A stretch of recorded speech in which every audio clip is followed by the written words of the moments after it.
ভালো করে বুঝিয়ে দিতে হবে। 10 টাকা দাম হলে খাবো, যেটা বুঝিয়ে তো লিখছি। হাতে ধরে কো নিমন্ত্রণ দিয়ে দেবো। আচ্ছা, এক মিনিট শুনে যাই। ভাই নিমন্ত্রণ দাও। এক মিনিট 10 টাকা লো। আগে তুমি দাদাকে বলিয়ে নিমন্ত্রণ দাও। ঠিক আছে, ভালো কাকি করতে পারবেন। ক্যাশটায় হাত দাও, ক্যাশটায় হাত। তুমি ক্যাশটায় হাত। এতটা দাদাকে কইলি মানে বুঝাল দিবে। আমিও তো এতটা কইলি মানে 10 টাকা দিচ্ছি। না ও পুরো দায়িত্ব আজ 10 টাকা পাবো না। 10 টাকা দিয়ে যাও। না আরে 10 টাকা চলো। আরে 10 টাকা দিয়ে দাও। না দাও দাও। কইলে 5 টাকা দিয়ে দাও। আচ্ছা সে লোকের কথা লিয়া দাও। লিয়া দাও। 5 টাকা রসুলে না রসুলা দাও।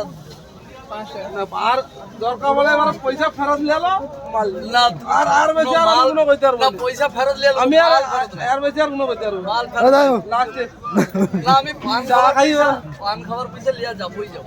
বিচার হবে আর দাদা তুমি এটা পান খাবি না তো? আদা বাচ্চা তো ভালো করে আদা তেলে বেজো। তুমি এটা পান খাবি তো?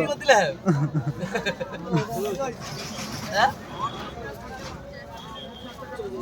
এত রিকোয়েস্ট করে দি কত রিকোয়েস্ট করো আমি কথাটা কই আসো তাহলে তোমার কথা আমার কথা না আমি আর কোনো কথা চলবে না 5 টাকা আর কোনো কথা চলবে 5 টাকা হলেও লিয়ে যাব দাও 5 টাকা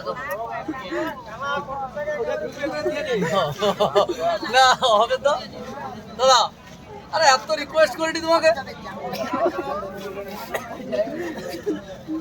দাদাকে এত না আমি না এত রিকোয়েস্ট করছি দাদা আমার কথা রাখবো নি তো সে ভিডিও রেকর্ডিং করুন সে করুন আপনি 5 টাকা লিয়া আমি যাব পান খাওয়ার পয়সা লিয়া যাব ছাড়িয়া উঠবো আমি 5 টাকা পাবো গেছি আর কিছু না আর তুমি কমাইলো টাকাই আমি সব খাই কিসে কমাইছো 64 হয় ওইলা কমাইছি 64 5 টাকা কমেছো আমি 10 টাকা কম দেব ঠিক ঠিক 100 ধরছো আমার তো ভরার আগে না ঠিক তুমি 5 টাকা কমাইছো এই আমারে 10 টাকা কমাইছি তাহলে আর 5 টাকা কমো আদা ওদের আর 5 টাকা দাও আর হবে হবে হবে দাদা দাদা 5 টাকা লাগাতে লিয়া দিও মাল রেখে দাও এবারে পয়সা ফেরত দেব একটাই কথা বলছি আরে দেবো না তুমি কথাটা রাখবো নি তো